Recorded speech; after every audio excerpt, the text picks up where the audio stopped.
Last week when I was looking up movies that came out on December 2nd, I was worried that Incarnate would be the only movie to come out. But I felt like I won the grand prize when I realized Moonlight actually came to our theater, and it was shocking, and I was glad I was able to see it because it's up there as one of my favorite movies of this year.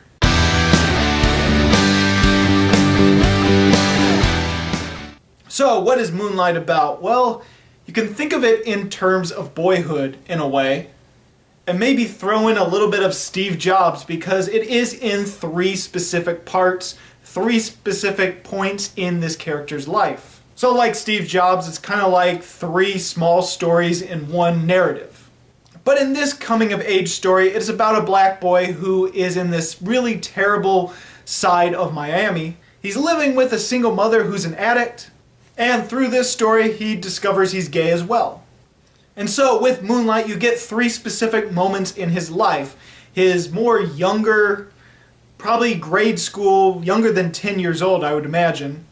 Maybe it is 10 years old, I'm not quite certain because it doesn't say the age. You get the middle section, which is more of high school age, and then you get him as a young adult.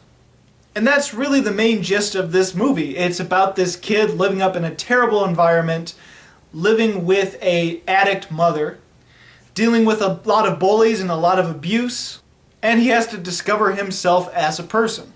Classic coming-of-age story, and it's done extremely well. Okay, so let me get this out of the way. I loved this film. In fact, during the year that Boyhood came out, and I did really enjoy that film, but when everyone was saying, oh, this should win the Oscar, I want this to win, this is the better film, this is incredible, it took 12 years to make, I was thinking, yeah, I really loved it. I'd give it 4.5 stars, but I don't think it's a movie of the year worthy film. Boyhood was one of those films that I did love. I'd give it 4.5 stars, but it was only really, really great in some parts while other parts dragged on. And now after seeing Moonlight, I feel like one of those people that loved Boyhood and said, okay, I want this to be the Oscar. Now I feel that way for Moonlight, and it might not be my favorite film of the year, but if it gets nominated and it's better than all those other movies, yeah, I'm going to be rooting for it. So what was really epic and really great about this film? Well, a lot of the acting was superb. Now the first actor you see in this film is Mahershala Ali. Hope I'm pronouncing that right. He plays this drug dealer named Juan, and he was absolutely amazing. He killed it every time he was in the film. Unfortunately, he's only in the first part of the film. He's mentioned in both of the other parts, or at least the second part, but I don't remember him being in the second part. Let me just say, the scenes he's in, he steals the show, and he is absolutely amazing. He plays this drug dealer, but he's very humanized. He's not your typical drug dealer. He's not your typical villain. He's not the typical person that would be like, oh, I've seen this boy, I'm going to enlist him in my activities and my drug dealings. And it's funny, you kind of think, because it's cliched, that a drug dealer character sees a young boy, it's like, okay, I'm going to show you in the ways of what I do, sort of apprentice him into that world, into that setting, but that doesn't really happen. Instead, he becomes a legitimate father figure to this character, and he is absolutely great. I loved his character, I loved him. Another person that's great in this film is the actress playing Juan's wife, or Juan's girlfriend. Janelle Monae? She is really great as well. And when she's in the scene with Juan and with the young boy, it's some of my favorite scenes in the movie. In fact, I think most of it are. It's hard to pinpoint a favorite scene of the movie because it gets better and better as it goes along. There's some really great dramatic moments, and not showy dramatic, not the kind where it's like overblown and crazy, but more of the subtle and the internal conflict and just some really subtle great things. It has a lot of those moments within this film. Naomi Harris is the mother in this film, and she's great as well. She has her scenes. She has her scenes where she's a drug addict and she's looking for a fix and she goes a little crazy and yells at her son. She has those moments, those big moments, but they're done in a more realistic and down-to-earth tone. They don't feel like, oh, this is our big moment to go for the Oscar. This feels like real. And there's this one twisted scene with her and her son as well that I really loved. That is kind of a little moment, but then again, a lot of these big moments are little moments in reality to the film. But it's her wanting to get a fix and trying to get his money to get her new fix, and it's pretty crazy and twisted. Now you're probably wondering why I started with the supporting actors and actresses first, but that's because there are 3 actors playing our main character. This isn't Boyhood where it takes a long time and they use the same actor so you actually see him grow up. Now this is one of your traditional movies when it deals with adulthood and someone growing up where it's different actors playing the same role. And I will say that all 3 of the actors, I'll probably just put their names down instead of looking them up, but all 3 of the actors were amazing and really subtle and really great. One of the things you have to worry about when it's a different actor playing the same character, just at a different stage of his life, one of the things you've got to worry about is, do they look similar enough and do they act the same way? Because it has to have some sort of consistency, especially if all of them have extremely big parts. All of them are a third of the movie practically. And so because of this, there has to be some sort of consistency and show some sort of growth throughout, and I will say this movie does that amazingly. There's enough consistency with all 3 of the acting performances that really shows this is the same character. All 3 of them had the same mannerisms. They did go about certain things the same way. There were facial expressions and little signs and little movements that they did that really showed they were all the same character, despite them being different actors. Now I will say the most drastic change is the adulthood, is the young adult version of our main character. It is the most drastic and the most distracting jump between characters because it seems so different and so out there.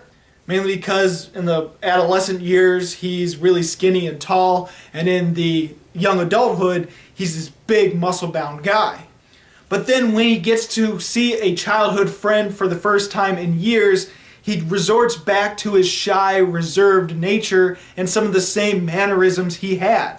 Throughout this movie it seems like the people he likes the most, the people he loves the most, he's the most quiet with and doesn't talk with as much. Now I will say this movie isn't the film that holds your hand and explains every single detail.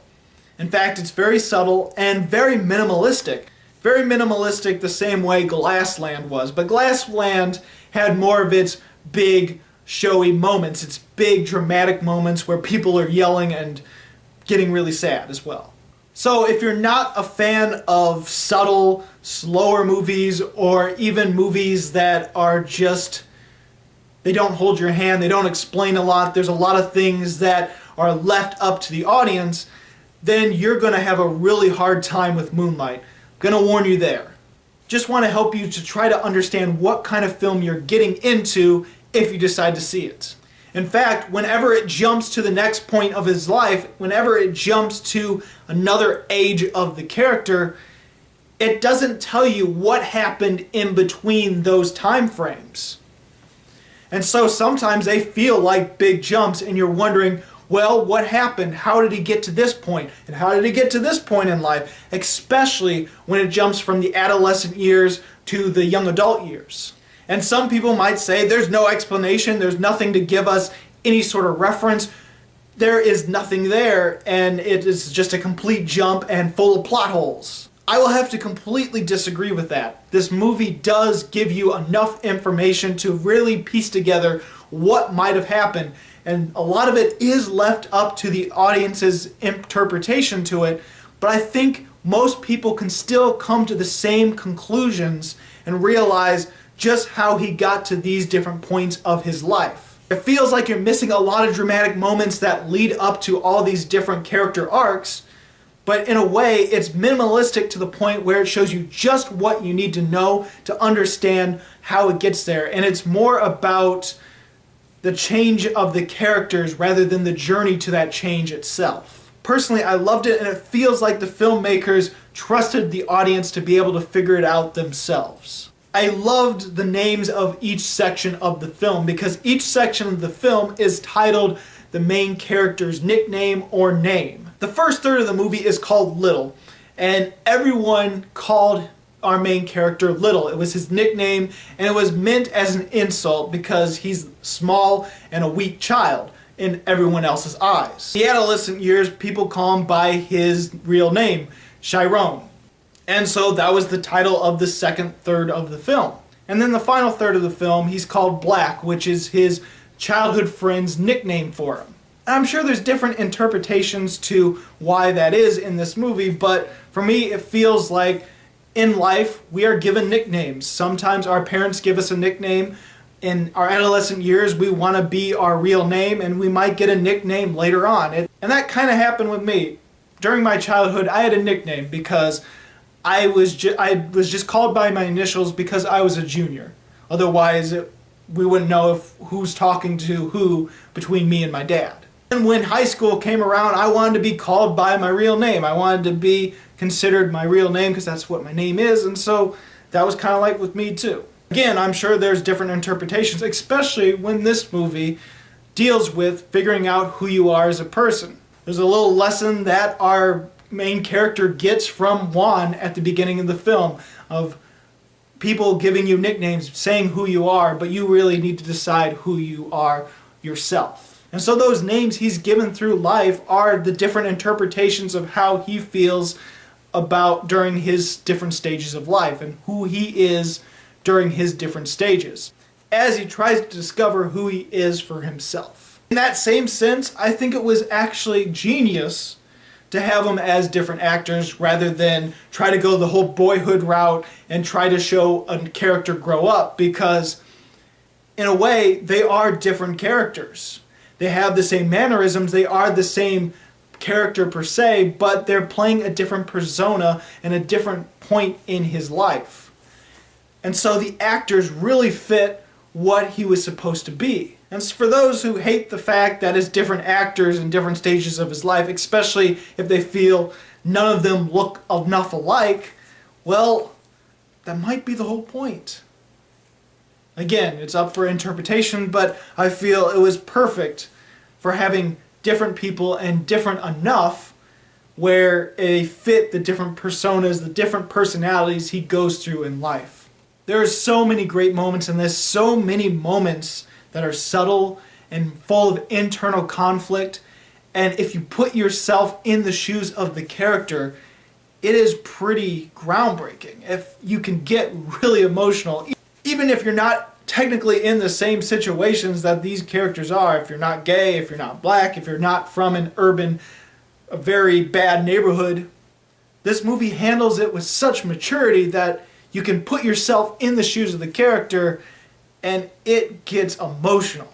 So many moments are filled with such subtlety, such rawness, such realism that it is absolutely mature and beautiful. Now, it does have at least one big moment in this film, and that is the classroom scene where he finally deals with the bully, but that just felt so gratifying because out of all the people in this film, they're all humanized. The only one that is more of a villainous character, that is more villainized, is the bully, but even then you can kind of see where he's getting at. But everyone else is so complex and so humanized that they feel like real people, and that helps with the camera work too, because it is the handheld camera. So even though there is a moment where it is shaky during the first moment where the bullies chase our young Little, and I will say the camera does get a little distracting at the very beginning of the film because we start off with Juan, we start off with the drug dealer that becomes the father figure for our main character. Because we discover our main character as he discovers the young child being chased by bullies and chased into an old abandoned crack house. This is a damn good film that is borderline masterpiece. I can understand people not liking it. I can see things that people will get disappointed and very aggravated with this film. But for me, I loved it. I'm going to give Moonlight 5 stars. And like I said, it might not be my favorite film of the year, but it's definitely going to be in the top 10. Hopefully it will, unless I see some really amazing films that bump it out, but I doubt it. So did you see Moonlight? What did you think about it? Go ahead and comment below. And if you like this video and want to see more, please subscribe and check out my movie reviews of 2015 and 2016. As always, this is BruceGifford, and this was Just My Opinion.